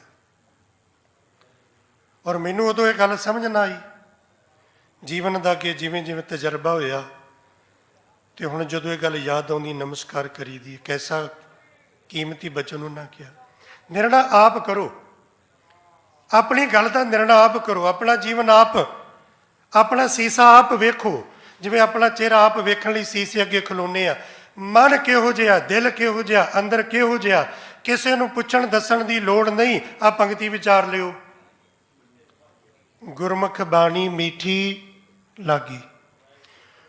ਗੁਰੂ ਦੀ ਬਾਣੀ ਤੁਹਾਨੂੰ ਮਿੱਠੀ ਲੱਗਦੀ ਹੈ ਕਿ ਨਹੀਂ ਲੱਗਦੀ, ਖੁਦ ਨਿਰਣਾ ਕਰ ਲਿਓ। ਜੇ ਤੇ ਤੁਹਾਨੂੰ ਮਿੱਠੀ ਲੱਗਦੀ ਹੈ ਤੇ ਮਹਾਰਾਜ ਕਹਿੰਦੇ ਗੁਰਮੁਖ, ਉਹ ਗੁਰਮੁਖ। ਗੁਰ ਕੀ ਬਾਣੀ ਮਿੱਠੀ ਅੰਮ੍ਰਿਤ ਧਾਰ, ਜਿਹਨੂੰ ਮਿੱਠੀ ਲੱਗੀ ਉਹ ਗੁਰਮੁਖ, ਤੇ ਜਿਹਨੂੰ ਬਾਣੀ ਮਿੱਠੀ ਨਹੀਂ ਲੱਗਦੀ ਉਹ ਮਨਮੁਖ। ਸੌਖਾ ਨਿਰਣਾ ਆਪੇ ਕਰੋ। ਵਿੱਚ ਨਾ ਕੋਈ ਕਰ ਸਕੇ ਕਿਸ ਤੇ ਰੋਵੇ ਰੋਜ਼। ਤੁਹਾਡੇ ਤੇ ਗੁਰੂ ਦੇ ਵਿਚਾਲੇ ਮਹਾਰਾਜ ਕਹਿੰਦੇ ਕੋਈ ਵਿਚੋਲਗੀ ਨਹੀਂ ਕਰ ਸਕਦਾ, ਕੋਈ ਵਿਚੋਲਗੀ ਨਹੀਂ ਕਰ ਸਕਦਾ। ਇਹ ਤੁਹਾਨੂੰ ਆਪਣਾ ਆਪ ਹੀ ਕਰਨਾ ਪੈਣਾ ਹੈ। ਕੋਈ ਵਿਚੋਲਗੀ ਨਹੀਂ ਕਰ ਸਕਦਾ। ਬੱਚਾ ਪੜ੍ਹਦਾ ਨਾ, ਉਹਨੂੰ ਉਸਤਾਦ ਪੜ੍ਹਾਉਂਦਾ, ਟੀਚਰ ਪੜ੍ਹਾਉਂਦਾ, ਮਿਹਨਤ ਕਰਦਾ, ਪਰ ਜਿੱਦਣ ਉਹਨੇ ਪੇਪਰਾਂ 'ਚ ਬਹਿਣਾ ਹੈ ਨਾ, ਉੱਥੇ ਉਹਨੇ ਆਪ ਪੇਪਰ ਦੇਣਾ ਹੈ। ਉੱਥੇ ਕੋਈ ਉਹਦਾ ਉਸਤਾਦ, ਕੋਈ ਟੀਚਰ ਨਾਲ ਬਹਿ ਕੇ ਨਹੀਂ ਦੱਸ ਸਕਦਾ ਪੁੱਤ ਇੱਦਾਂ ਨਹੀਂ ਤੇ ਇੱਦਾਂ ਕਰ, ਆਪ ਕਰਨਾ ਹੈ। ਕੋਈ ਵਿਚੋਲਗੀ ਨਹੀਂ ਕਰ ਸਕਦਾ। ਆਪ ਨਿਰਣਾ ਕਰ ਲਈਏ ਸੇਵਾ ਚੰਗੀ ਲੱਗਦੀ ਕਿ ਨਹੀਂ, ਗੁਰੂ ਘਰ ਆਉਣਾ ਚੰਗਾ ਲੱਗਦਾ ਕਿ ਨਹੀਂ, ਦਸਤਾਰ ਚੰਗੀ ਲੱਗਦੀ ਕਿ ਟੋਪੀ, ਟੋਪੀ ਚੰਗੀ ਲੱਗਦੀ ਹੈ ਤੇ ਮਨਮੁਖ ਹੈ, ਦਸਤਾਰ ਨਾਲ ਪਿਆਰ ਤੇ ਗੁਰਮੁਖ ਹੈ। ਪਰਿਵਾਰ ਵਿੱਚ ਹਿੰਦੀ ਬੋਲਦੇ ਹੋ ਕਿ ਗੁਰਮੁਖੀ ਬੋਲਦੇ ਹੋ ਤੇ ਤੁਹਾਨੂੰ ਗੁਰੂ ਦੀ ਲਿਪੀ ਨਹੀਂ ਚੰਗੀ ਲੱਗਦੀ, ਤੁਹਾਨੂੰ ਗੁਰੂ ਦੀ ਲਿਪੀ ਨਾਲ ਨਫ਼ਰਤ ਤੇ ਮਨਮੁਖ ਹੋ। ਆਪਣਾ ਨਿਰਣਾ ਆਪ ਕਰੋ। ਗੁਰੂ ਦੀ ਰਹਿਤ ਨਹੀਂ ਚੰਗੀ ਲੱਗਦੀ, ਮਨਮੁਖ ਹੋ। ਮੈਂ ਮਨਮੁਖ ਹਾਂ, ਮੈਨੂੰ ਪੰਜਾਬੀ ਬੋਲੀ ਨਾਲ ਪਿਆਰ ਨਹੀਂ, ਮਨਮੁਖ ਹਾਂ। ਮੈਂ ਹਿੰਦੀ ਬੋਲਣਾ ਹੈ, ਮੇਰੇ ਨਿਆਣੇ ਹਿੰਦੀ ਬੋਲਦੇ ਨੇ, ਸਾਡੇ ਘਰ 'ਚ ਪੰਜਾਬੀ ਦੇ ਅੱਖਰਾਂ ਤੋਂ ਨਫ਼ਰਤ ਹੈ, ਮੇਰਾ ਸਾਰਾ ਪਰਿਵਾਰ ਮਨਮੁਖ ਹੈ। ਆਪ ਨਿਰਣਾ ਕਰ ਲਓ, ਮੰਨ ਲਓ। ਸਾਡੇ ਪਰਿਵਾਰ 'ਚ ਕਿਸੇ ਨੂੰ ਬਾਣੀ ਪੜ੍ਹਨੀ ਚੰਗੀ ਨਹੀਂ ਲੱਗਦੀ, ਮਿੱਠੀ ਨਹੀਂ ਲੱਗਦੀ, ਕੋਈ ਵੀ ਰਸ ਨਾ ਮਿਠਾਸ ਨਾ ਬਾਣੀ ਨਹੀਂ ਪੜ੍ਹਦਾ, ਸਾਰਾ ਟੱਬਰ ਮਨਮੁਖਾਂ ਦਾ। ਪੈਸਾ ਪਰੇ ਕਰ ਦਿਓ, ਕੋਠੀਆਂ ਪਰੇ ਕਰ ਦਿਓ, ਦੁਨਿਆਵੀ ਰੁਤਬੇ ਉਹਦੇ ਪਰੇ ਕਰ ਦਿਓ, ਤੁਸੀਂ ਕੌਣ ਹੋ ਕੌਣ ਨਹੀਂ। ਗੁਰੂ ਦੀ ਕਸਵੱਟੀ ਸਭ ਲਈ ਇੱਕੋ ਜੀ ਹੈ, ਮੇਰੇ ਲਈ, ਤੁਹਾਡੇ ਲਈ, ਗਰੀਬ ਅਮੀਰ ਸਭ ਲਈ ਇੱਕੋ ਜੀ। ਗੁਰੂ ਦੀ ਗੱਲ ਮਿੱਠੀ ਲੱਗਦੀ ਕਿ ਨਹੀਂ, ਸੌਖੀ ਗੱਲ ਲੱਗਦੀ ਹੈ, ਗੁਰਮੁਖ ਹੈ, ਨਹੀਂ ਲੱਗੀ ਮਨਮੁਖ ਹੈ। ਪੱਗ ਨਾਲ ਪਿਆਰ ਨਹੀਂ, ਪੰਜਾਬੀ ਮਾਂ ਬੋਲੀ ਨਾਲ ਪਿਆਰ ਨਹੀਂ, ਕਕਾਰਾਂ ਨਾਲ ਪਿਆਰ ਨਹੀਂ, ਅੰਮ੍ਰਿਤ ਵੇਲੇ ਨਾਲ ਪਿਆਰ ਨਹੀਂ, ਕੇਸਾਂ ਨਾਲ ਪਿਆਰ ਨਹੀਂ, ਗੁਰੂ ਦੀ ਪਾਵਨ ਬਾਣੀ ਨਾਲ, ਗੁਰੂ ਘਰ ਦੀ ਸੇਵਾ ਨਾਲ ਪਿਆਰ ਨਹੀਂ, ਕਿਸੇ ਤੋਂ ਪੁੱਛਣ ਦੀ ਲੋੜ ਨਹੀਂ, ਤੂੰ ਮਨਮੁਖ ਦੀ ਕੈਟੇਗਰੀ 'ਚ ਖਲੋਤਾ ਹੈ। ਗੁਰੂ ਨਾਲ ਪਿਆਰ ਹੈ, ਬਾਣੀ ਨਾਲ ਪਿਆਰ ਹੈ, ਸੇਵਾ ਨਾਲ ਪਿਆਰ ਹੈ, ਅੰਮ੍ਰਿਤ ਵੇਲੇ ਨਾਲ ਪਿਆਰ ਹੈ, ਨਿਤਨੇਮ ਨਾਲ ਪਿਆਰ ਹੈ, ਪੱਗ ਨਾਲ ਪਿਆਰ ਹੈ, ਆਪਣੀ ਮਾਂ ਬੋਲੀ ਬੋਲਣ 'ਚ ਮੈਨੂੰ ਫਖਰ ਮਹਿਸੂਸ ਹੁੰਦਾ ਹੈ, ਕੇਸਾਂ ਨਾਲ ਪਿਆਰ ਹੈ, ਕੇਸ ਗੁਰੂ ਦੀ ਮੋਹਰ ਜਾਣਦਾ ਹੈ, ਸਾਹਿਬ ਕਹਿੰਦੇ ਗੁਰਮੁਖ ਹੈ। ਕਿਹਦੇ ਤੋਂ ਪੁੱਛਣ ਦੀ ਲੋੜ ਹੈ? ਨਿਰਣਾ ਆਪ ਕਰਨਾ। ਆਪਾਂ ਇਹ ਨਿਰਣਾ ਆਪਣਾ ਆਪ ਕਰਨਾ। ਗੁਰੂ ਦੀ ਕਿਰਪਾ ਨਾਲ, ਗੁਰੂ ਦੇ ਰਾਹੀਂ ਜਦੋਂ ਬਖਸ਼ਿਸ਼ ਹੁੰਦੀ ਹੈ ਨਾ, ਫਿਰ ਬਾਣੀ ਮਿੱਠੀ ਲੱਗਦੀ ਹੈ। ਅੰਤਰ ਬਿਕਸੈ ਅਨ ਦਿਨ ਲਿਵ ਲਾਗੀ।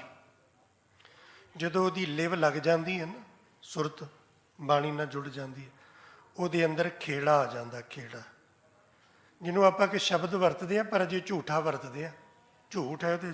ਸਾਨੂੰ ਕੋਈ ਪੁੱਛਦਾ ਕੀ ਹਾਲ ਹੈ ਜੀ, ਆਪਾਂ ਕਹਿੰਦੇ ਚੜ੍ਹਦੀ ਕਲਾ। ਇਹ ਝੂਠ ਹੁੰਦਾ। ਅੰਦਰੋਂ ਸੜੇ ਹੁੰਦੇ ਆ, ਦੁਖੀ ਹੁੰਦੇ ਆ, ਕਲਪੇ ਹੁੰਦੇ ਆ, ਉੱਤੋਂ ਝੂਠ ਬੋਲਦੇ ਚੜ੍ਹਦੀ ਕਲਾ ਜੀ। ਚੜ੍ਹਦੀ ਕਲਾ ਕਿਹਦੀ ਹੈ? ਨਾਨਕ ਨਾਮ ਚੜ੍ਹਦੀ ਕਲਾ। ਚੜ੍ਹਦੀ ਕਲਾ ਤੇ ਉਹਦੀ ਜਿਹਦੀ ਅੰਦਰੋਂ ਨਾਮ ਨਾਲ ਲਿਵ ਲੱਗ ਗਈ। ਉਹ ਚਰਖੜੀਆਂ ਤੇ ਵੀ ਚੜ੍ਹਦੀ ਕਲਾ, ਆਰਿਆਂ ਥੱਲੇ ਵੀ ਚੜ੍ਹਦੀ ਕਲਾ, ਭੁੱਖ 'ਚ ਵੀ, ਦੁੱਖ 'ਚ ਵੀ, ਗਰੀਬੀ 'ਚ ਵੀ, ਹਰ ਇੱਕ ਥਾਂ ਚੜ੍ਹਦੀ ਕਲਾ। ਰਾਜ ਦੇ ਤਖਤ ਤੇ ਬੈਠਿਆਂ ਵੀ ਚੜ੍ਹਦੀ ਕਲਾ, ਭੀਖ ਮੰਗਦਿਆਂ ਵੀ ਚੜ੍ਹਦੀ ਕਲਾ, ਤੂੰ ਮੇਰੇ ਨਾਲ ਹੈ ਨਾ। ਅੰਦਰ ਖੇੜੇ 'ਚ ਆ ਜਾਂਦਾ ਜਦੋਂ ਉਹਦੇ ਨਾਲ ਲਿਵ ਲੱਗ ਜਾਏ। ਸਹਿਜੇ ਸੱਚ ਮਿਲਿਆ ਪ੍ਰਸਾਦੀ। ਕਿਸ ਤਰ੍ਹਾਂ? ਰੱਬ ਕਿਸ ਤਰ੍ਹਾਂ ਮਿਲਿਆ? ਬਹੁਤੇ ਪੈਸੇ ਦੇ ਕੇ? ਨਾ ਨਾ ਨਾ, ਕੰਚਨ ਸਿਉ ਪਾਈਏ ਨਹੀਂ ਤੋਲ, ਮਨ ਦੇ ਰਾਮ ਲਿਆ ਹੈ ਮੂਲ। ਪ੍ਰਸਾਦੀ ਸੌਖਾ। ਇੱਕ ਓਅੰਕਾਰ ਦੀ ਪ੍ਰਾਪਤੀ ਦਾ ਤਰੀਕਾ ਕੀ ਹੈ? ਇੱਕੋ ਤਰੀਕਾ, ਸਤਿਗੁਰ ਪ੍ਰਸਾਦ, ਗੁਰੂ ਦੀ ਕਿਰਪਾ, ਹੋਰ ਕੋਈ ਨਹੀਂ ਜੇ। ਉਹਦੀ ਕਿਰਪਾ ਨਾਲ ਮਿਲਿਆ, ਤੇ ਜਦੋਂ ਮਿਲਿਆ ਉਹਦੀ ਕਿਰਪਾ ਹੀ ਫਿਰ ਸਹਿਜ ਨਾ ਮਿਲ ਗਿਆ। ਸਹਿਜ ਸੁਖ ਹੈ ਨਹੀਂ। ਸਤਿਗੁਰ ਪਾਇਆ ਪੂਰਾ ਵਡਭਾਗੀ। ਜਦੋਂ ਪੂਰਾ ਮਿਲ ਗਿਆ, ਵੱਡਿਆਂ ਭਾਗਾਂ ਵਾਲੇ ਹੋ ਗਏ। ਵੱਡਿਆਂ ਭਾਗਾਂ ਵਾਲੇ ਹੋਏ ਤੇ ਪੂਰਾ ਮਿਲਿਆ, ਪੂਰਾ ਮਿਲਿਆ ਤੇ ਵੱਡਿਆਂ ਭਾਗਾਂ ਵਾਲੇ ਹੋ ਗਏ। ਸਭ ਤੋਂ ਵੱਡੇ ਭਾਗ ਗੁਰ ਸਿੱਖਾਂ ਕੇ, ਜੋ ਗੁਰ ਚਰਣੀ ਸਿੱਖ ਪੜ੍ਹਤੇ ਆ। ਹਾਂ ਮੈਂ ਮਮਤਾ ਦੁਰਮਤ ਦੁੱਖ ਨਾਸ। ਹੁਣ ਕੀ ਹੋਇਆ? ਅੰਦਰੋਂ ਹਉਮੈ ਚਲੇਗੀ, ਮਮਤਾ ਚਲੇਗੀ, ਜਿੱਥੇ ਜਿੱਥੇ ਮੋਹ ਪਿਆ।